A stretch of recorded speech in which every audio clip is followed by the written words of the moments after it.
Short unit. Originally scheduled to be 4 lectures, now it's going to be 3 lectures. Today, Wednesday, and Friday, and I accomplished that by combining Louis XIV, Louis XIV, with Louis XVI, Louis the 16th, into one lecture. When we come back on Wednesday, we will execute Louis the 16th and his wife Marie Antoinette in the chaos of the French Revolution. Then on Friday, the rise and fall of the enfant terrible from the French Revolution, Napoleon Bonaparte. We'll have a review day next Wednesday, a week from Wednesday, and the exam is on the website as multiple choice. It's only worth 50 points. There's no essay for this unit. Just a short little intercalary chapter, if you will, before we get to the Industrial Revolution in the 19th century. So we begin with Louis XIV, Louis XIV's, Louis XIV. Called himself the Sun King because everything revolved around him. Compared to the power of the kings in England, of Charles, of James, Charles II, he is exponentially stronger. There really is no French Parliament that has an equivalent to the English Parliament that controls taxation. Louis controls everything. He is an absolute monarch, an autocrat, in a way that Charles I could only dream of being on the other side of the English Channel. He comes to the throne in 1643 as a child and will rule for the entirety of the second half of the 17th century, not dying until 1715, at which point he has outlived all of his children and the throne passes to his grandson, who becomes, confusingly, Louis XV. And we're going to begin today with a piece of primary source evidence written by the tutor to one of Louis XIV's children, Bishop Bossuet. There he is in a lovely portrait. Dies in 1704. It's a document that's drawn from the politics, drawn from the very words of Holy Scripture. So take out your Bishop Bossuet, politics drawn from the very words of Holy Scripture, and discuss with your partner what are the sources of kingship, and more importantly, what is the relationship between the king and the law. I do have 2 extra copies here.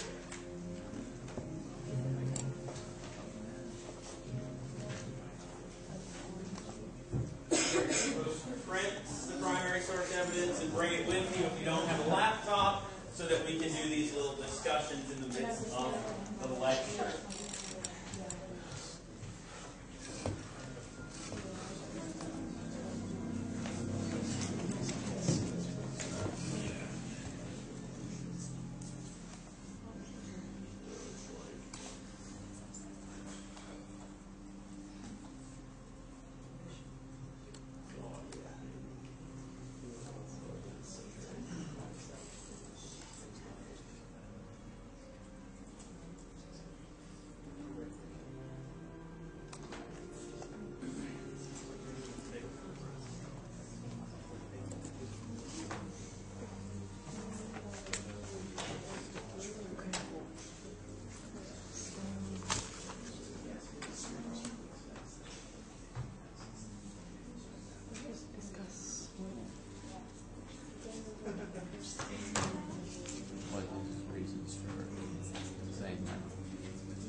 Also, I found the title of Christ is given to kids. They're called the King of God. Yeah. They actually do. Yep.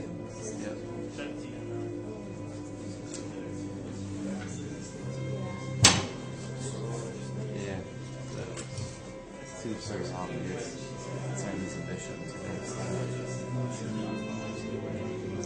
Yeah, it has all these things like the kings are above the laws, but then they're not subject to the penalties of the law either. They're just like So not the same stuff happens. Yeah. They're just not above the laws because they need to take care of them.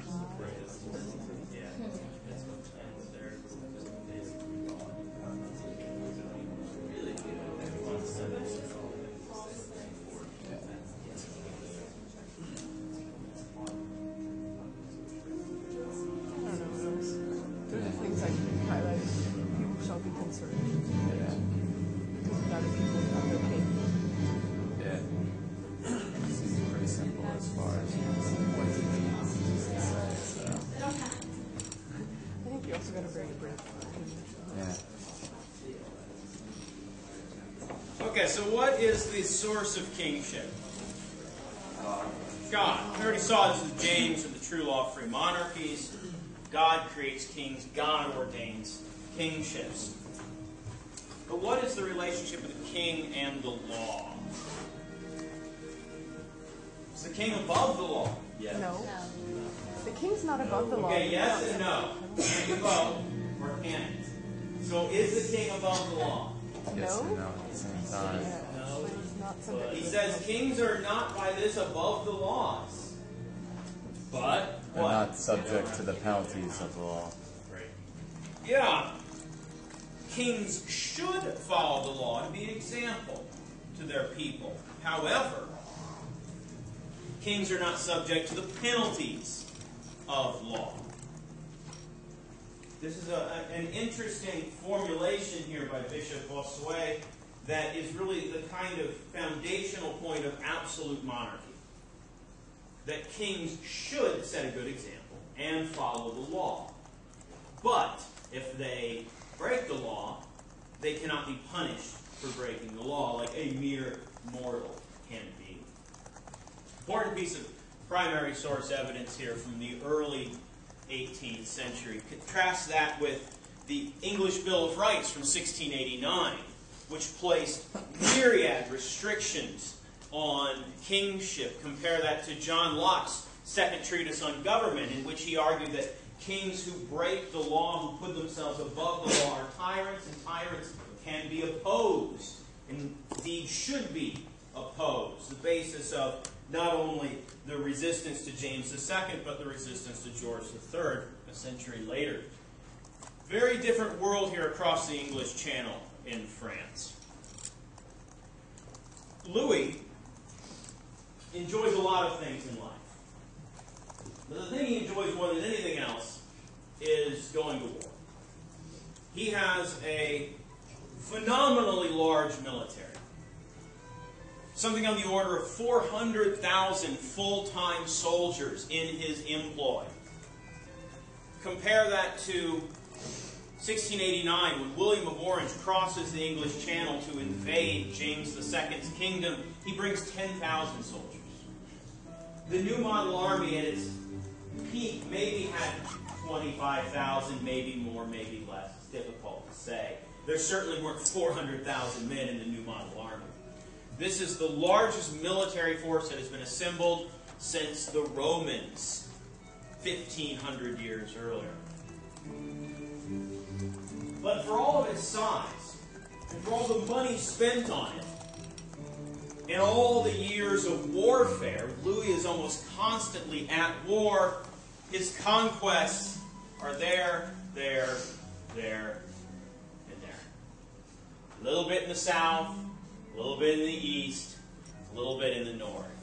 Huge amounts of treasure, immense quantities of blood are spilled for little, tiny, territorial gains. As we're going to see on Wednesday, this creates an enormous amount of debt that will come back to haunt his successor, Louis XVI, his great-grandson. But he also spends a lot of money on his house. For centuries, the French kings had ruled from Paris. But Louis XIV will transfer the seat of power out into the countryside, about 25 miles from Paris, to a place called Versailles. And there he will build and continuously build for almost his entire life his great palace. This is a blueprint. The wings around a central U-shaped building. And this is a satellite photograph today. And to give a sense of scale, all the little dots are people. And those are tour buses. And this is the palace. But it also has a large backyard, so to speak, with immaculately manicured French gardens. Still the backyard. Still the backyard. Still the backyard. There you can still see the palace. This photograph is taken from an elevation of 5,000 feet. This is water.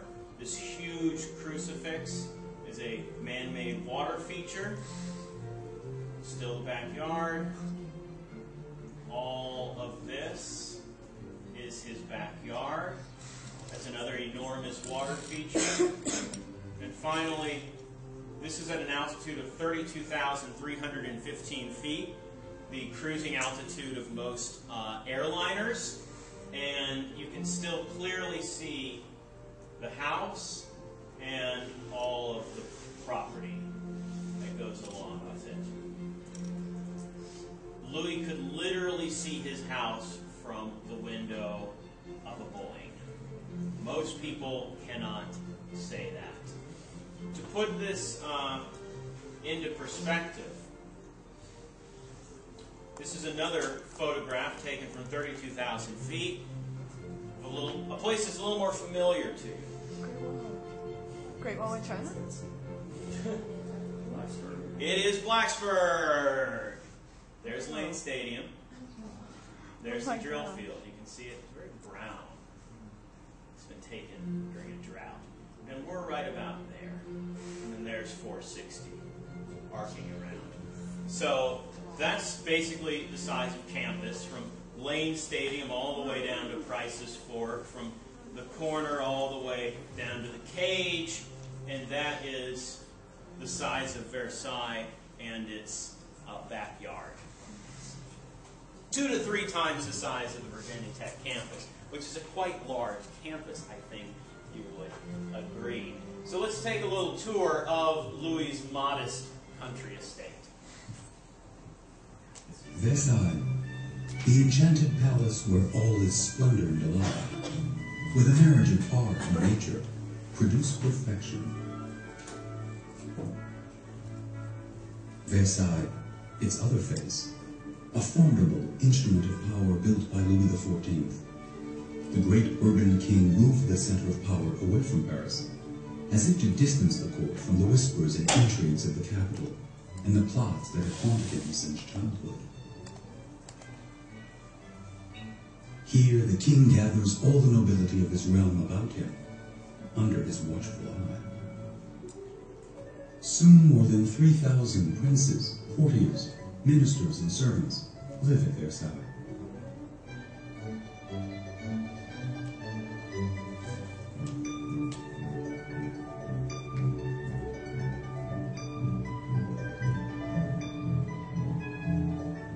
Palace, park, and garden are aligned with the sun's path. Here all is discipline, order, balance.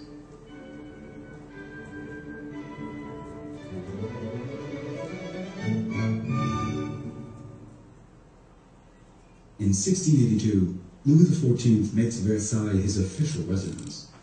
In only 10 years, Jules Audouin-Ronsard, the king's new head architect, expands the building's surface five-fold. He adds 2 immense wings to the castle. The wing facing the park is designed for the comfort of the royal family. The wing facing the town for the discomfort of the courtiers.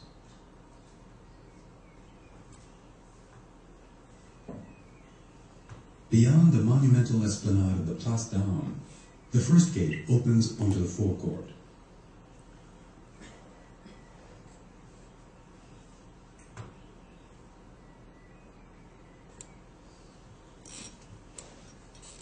The ministers' quarters throng with petitioners from all over the land, who have come to Versailles to promote their own concerns. The second gate, destroyed during the Revolution, is the real entrance to the palace. It is locked by night, but by day it is open to all. Everyone has access to the king. Understandably, this freedom astonishes foreigners. Guards stand by to confiscate firearms, to search carriages authorized inside the royal courtyard, and to make sure everyone is properly dressed. But everything has been anticipated. Those who have neither the means nor the right to carry a sword and hat can rent them at the entrance. You might think that this absolute monarch who's living in this massive estate 25 miles from Paris would be aloof, would be unapproachable, would be like the Russian czars before the revolution, but that's not the case. In fact, it's quite the opposite. He is on public display. The public can come and go through much of Versailles, and that may seem paradoxical, but the rationale is that he is a living embodiment of this absolute authority, and he is on stage. He is showing himself constantly, and by doing so, by allowing this access, he actually makes himself more powerful. It's an odd set of circumstances that are not necessarily on the surface logical, but it serves him very, very well.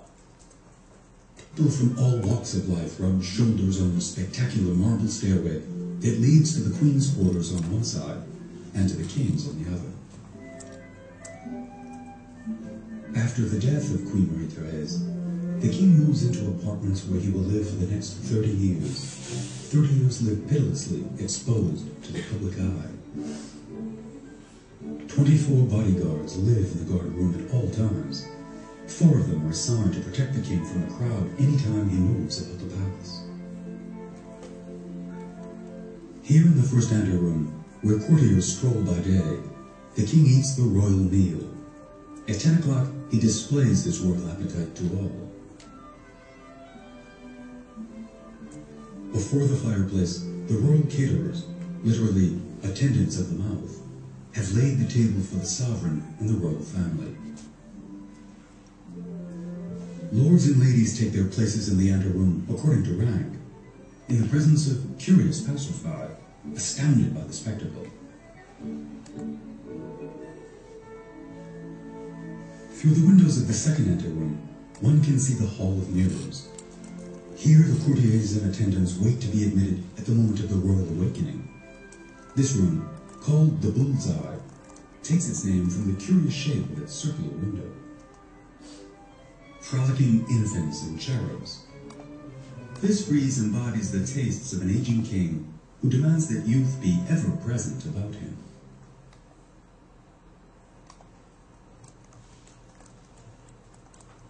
A page boy silently opens the shutters of the royal bedchamber. Golden light suffuses the chamber. Slowly, the king awakens. The royal bed is protected by a gilded railing. Above the canopy, the personification of France watches over the sleeping king.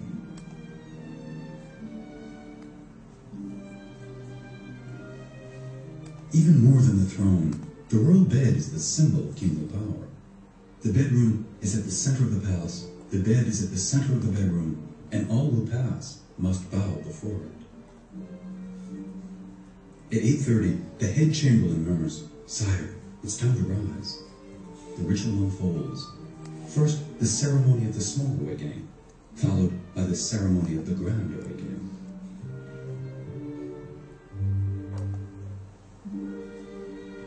There is a constant stream of comings and goings. On an average morning, at least 100 people can be seen bustling in and out.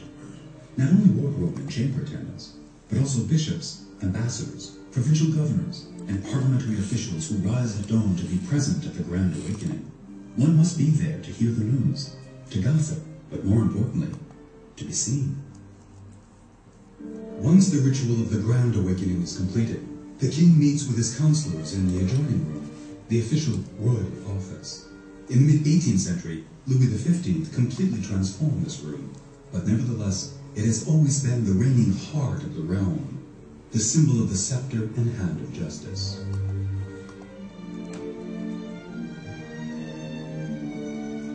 For more than a century, from 1682 until 1789, Versailles is the seat of absolute monarchy and the government of France. It is a stage, really, a very large stage, on which Louis every single day performs monarchy. Which takes us to our second piece of primary source evidence written by the Duc de Saint-Simon. A recitation of what a day in the life of Louis XIV is like. And as Duc de Saint-Simon says, with an almanac and a watch, even at a distance of 300 leagues or miles, you could say precisely what he was doing. The court was regulated like clockwork. So take this out. I have 2 extra copies here. If anybody lost it on the bus on the way in. Anybody else?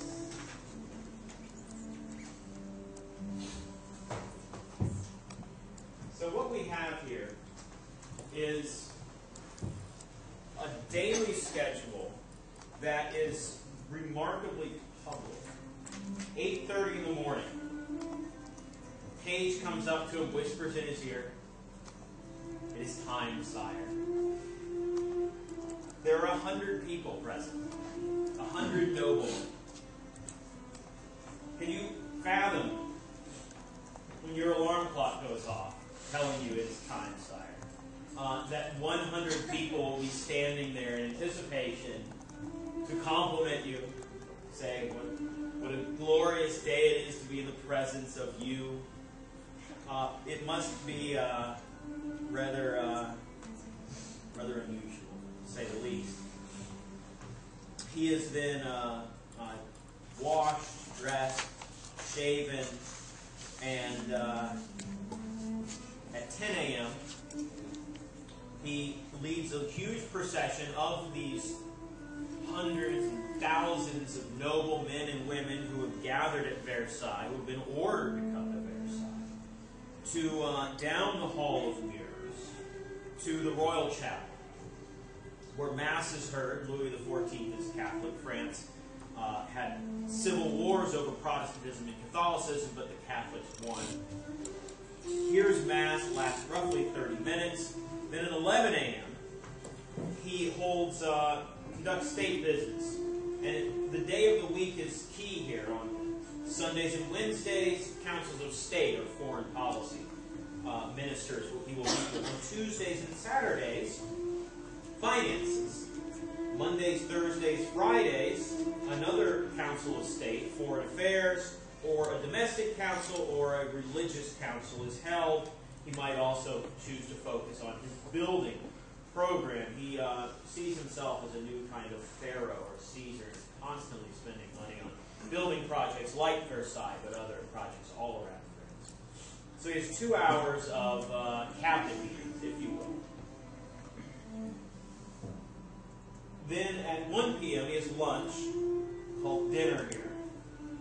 In theory, private, but as the Duc de Saint-Simon writes, Louis XIV admits the men in court, making attendance similar to the awakening, to the levee.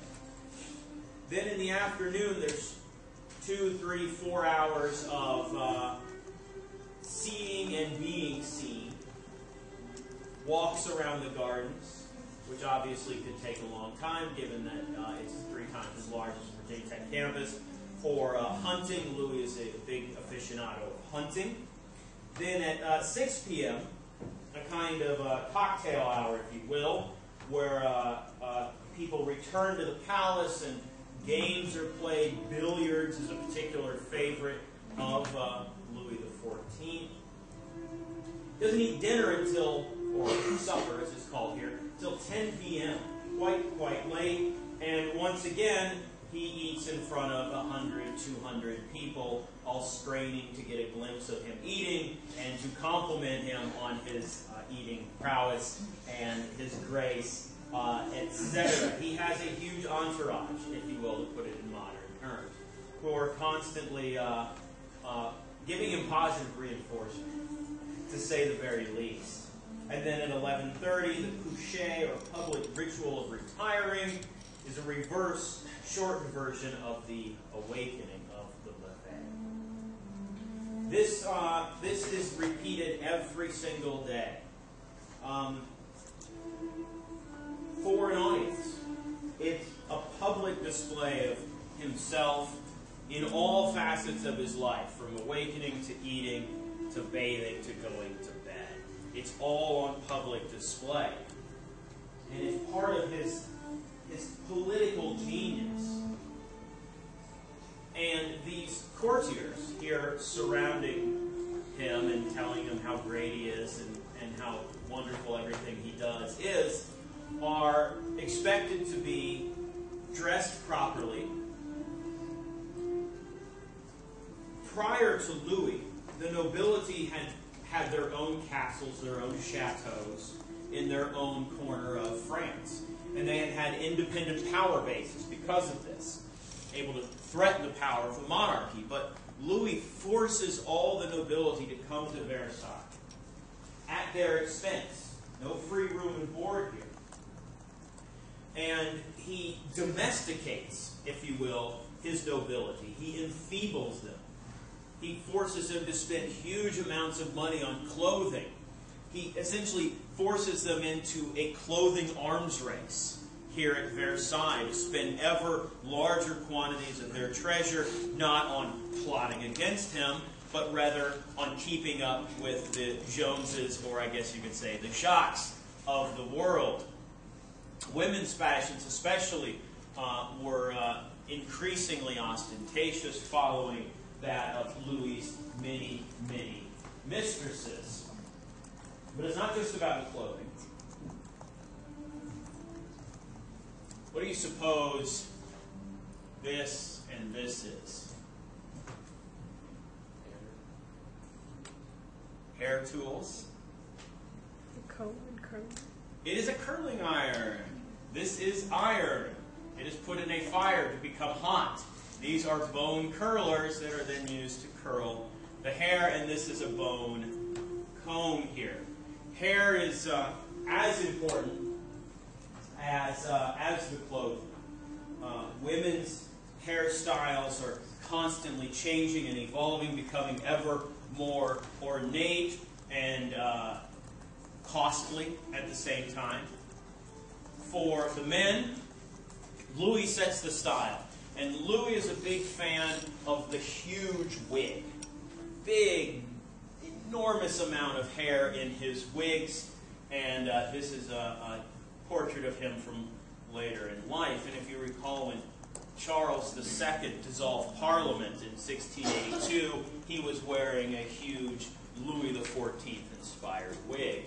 And here are examples from 1715, the year of Louis's death. This one is particularly ridiculous. But all of them are huge amounts of hair coming down to beyond the chest. But you'll notice this line of wigs, 1717, 1720, 1725, are much more modest. They're what we think of when we think of the founding fathers, of Jefferson, of Washington, with a much smaller amount of hair in the wig and the small ponytail. As soon as Louis is in the ground in 1715, people begin to ditch their enormous wigs because A, they're very expensive, B, with that much hair, they can tend to get pretty gross, and they're very hot. And so when Louis is gone, the fashion changes almost overnight to what we associate with the founding fathers in the end of the 18th century. And really, wigs won't fall out of fashion until the early 19th century. So clothing is a big part. Hair is a big part. And Louis really sets the model for French monarchy in the 18th century. His grandson succeeds him in 1715 as Louis XV. And in 1774, his great-grandson becomes, at the age of 20, Louis XVI. He was already married. He had been married quite young to an Austrian princess, an infamous woman, Marie Antoinette. Just 15 years old on the eve of his wedding, Louis Capet is bashful and hesitant, with few of the characteristics expected of a future king, much less a husband. Louis was this pudgy, shy, painfully inadequate 15-year-old with absolutely no social graces at all. Louis XV's mistress, Madame du Barry, called him a fat, ill-bred boy. Basically, he was just a schlub. It was very hard for Louis to come to decisions. He dithered incessantly. He was always ready to be persuaded by the last person he had talked to. Again, those are usually not considered good leadership qualities. Louis's marriage is a political union between Austria's royal family, the Habsburgs, and his own, the Bourbons. The wedding symbolizes the end of an ancient rivalry and the beginning of new regional ties. The young bride-to-be arrives in France, a wide-eyed and pretty 14-year-old girl, Marie Antoinette.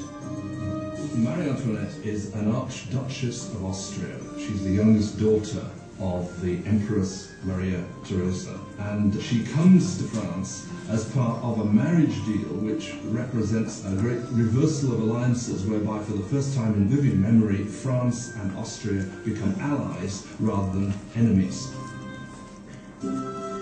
Marie comes to France as a political gesture, but as a teenager, she has little interest in political affairs. Well, when Marie Antoinette came to Versailles, she was very young. She didn't know a great deal about the country she was coming to. She didn't know about the customs. She didn't know about the court. She was certainly a headstrong girl, a very lively girl, but she was still a girl.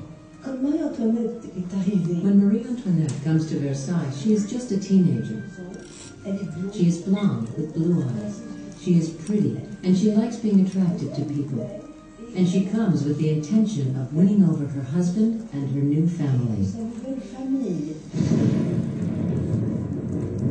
On the night of the wedding, there is an ominous storm. But inside, the grandeur of the ceremony lights up the palace as the newlyweds make their way to the royal bedroom. In an age-old ceremony to encourage the conception of an heir, the king's courtiers are present as the awkward young couple is revealed in the marriage bed for the first time. The crowd is delighted and expectations are high. But once the curtains are drawn, it's clear that an heir will not be so easily produced. Louis was not only not interested in ruling, Louis wasn't particularly interested in loving either. And he paid her no attention on the first nights or even further into their marriage.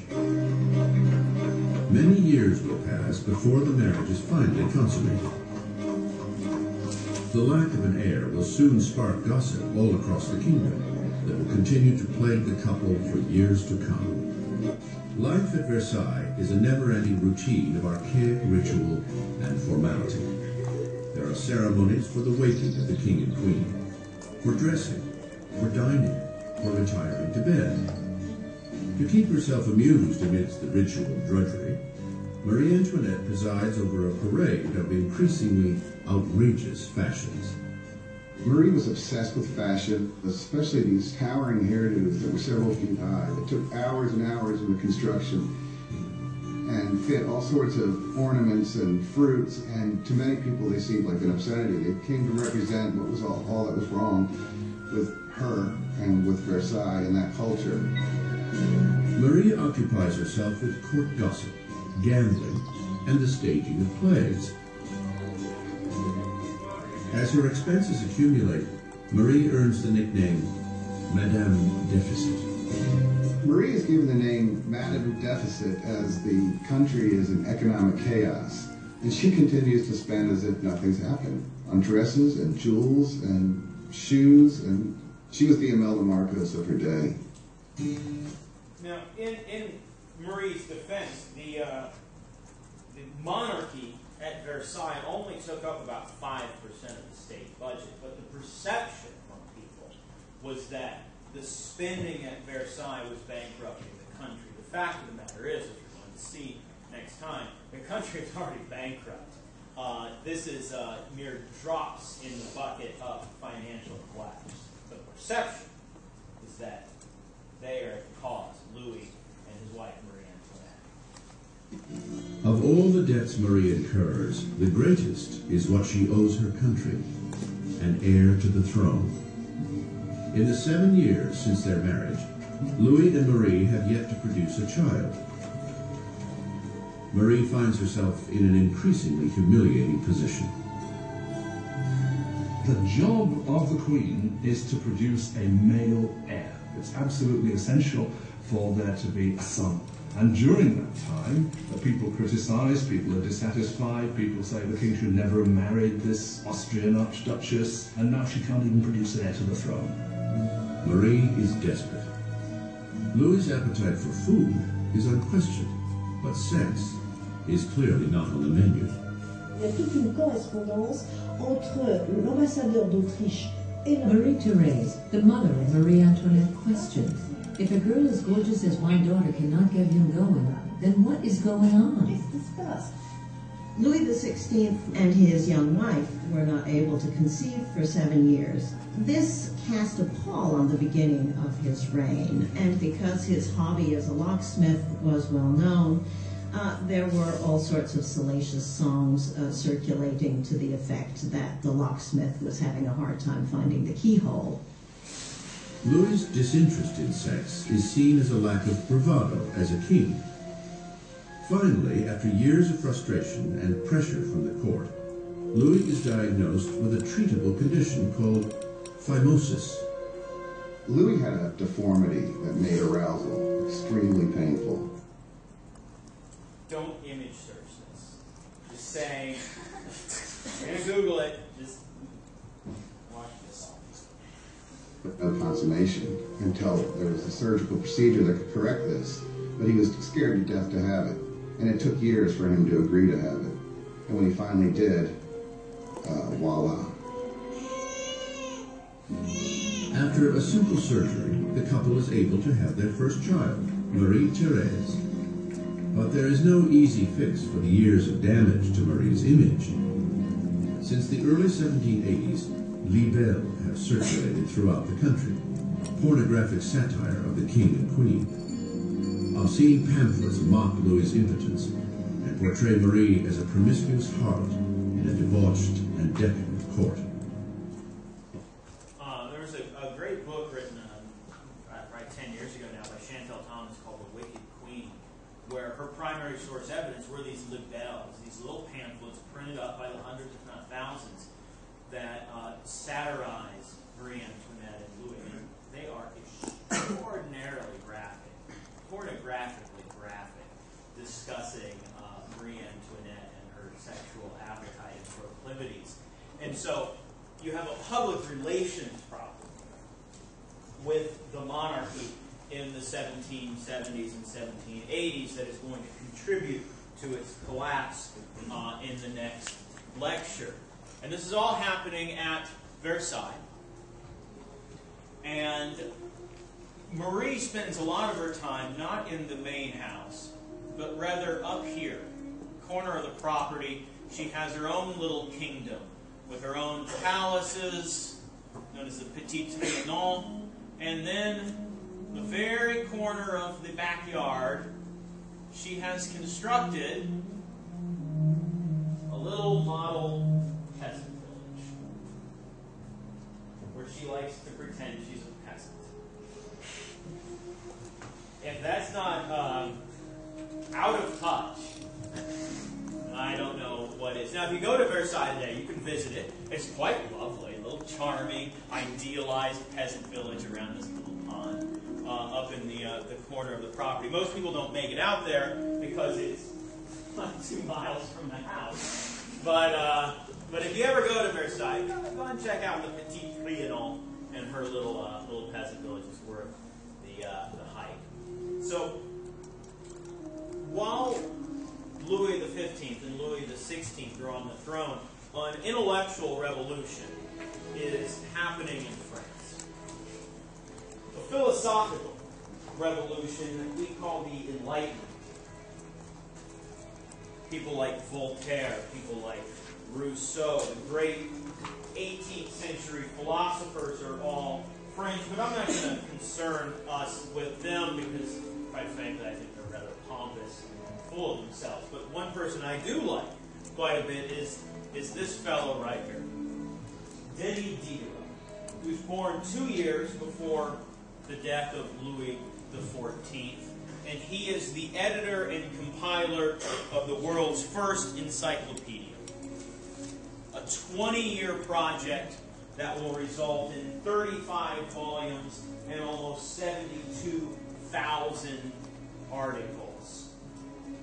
Encyclopédia au dictionnaire raisonné des sciences, des arts, des métiers, a rationalized dictionary of the sciences, arts, and crafts. It's arranged in alphabetical order, and there are articles on every single possible thing imaginable in the human universe. And in the introduction, the first few pages, Diderot includes a remarkable concept map, really, flowchart, map of the system of human knowledge.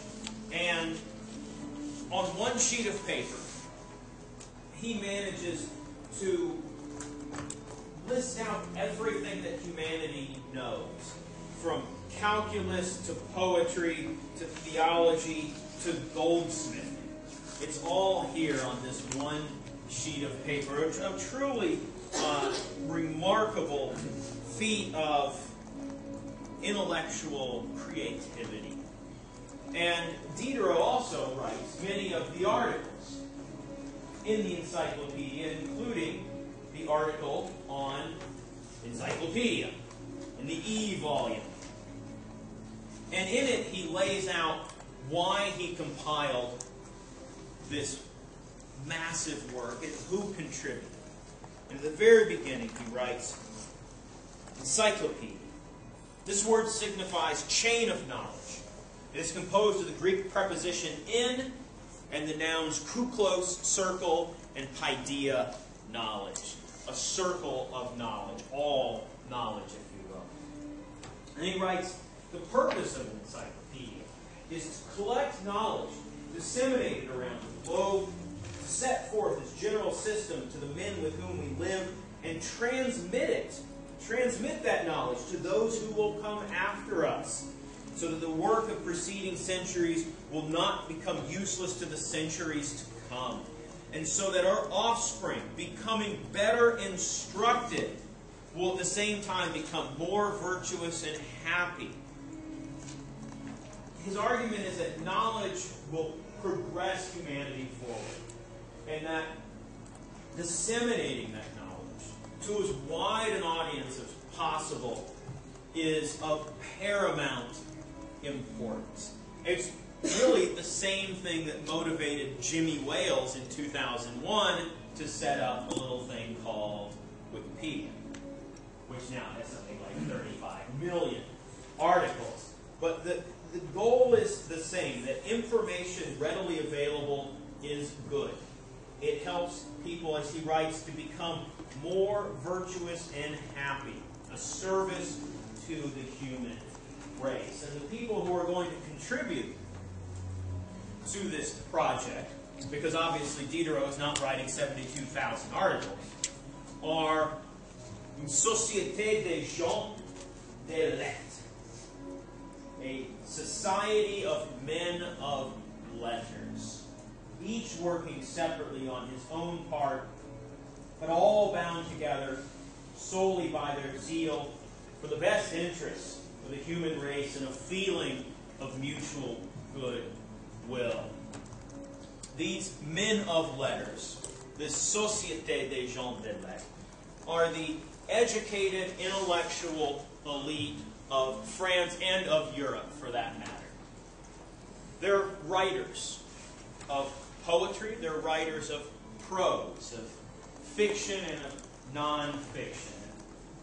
One of the primary entertainments in Louis XVI France, beyond the theater, is to gather together in someone's parlor, in someone's living room, someone's salon, and listen to one of these men of letters read out their latest work, be it a work of poetry, be it a work of prose, be it a work of fiction, be it a work of non-fiction. And it's these men, and it's almost exclusively men, because this is still a very patriarchal world, are the people who will contribute the 72,000 articles over the span of 20 years to l'encyclopedia. So we began in 1643 with civil war raging in England.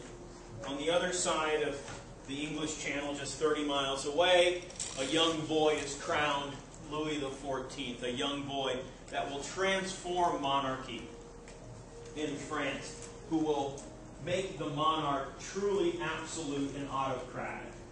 He brings all of the nobility to Versailles so he can keep an eye on them, so he can domesticate them, so he can keep them from building up power bases with which they might challenge his authority. 1682, he permanently transfers the seat of power from Paris out 25 miles to Versailles. And it's there that his successors, his grandson, Louis XV, and his great-grandson, Louis XVI, will rule until the French Revolution tears the country apart in 1789. And it's that which we will discuss in the next lecture on Wednesday.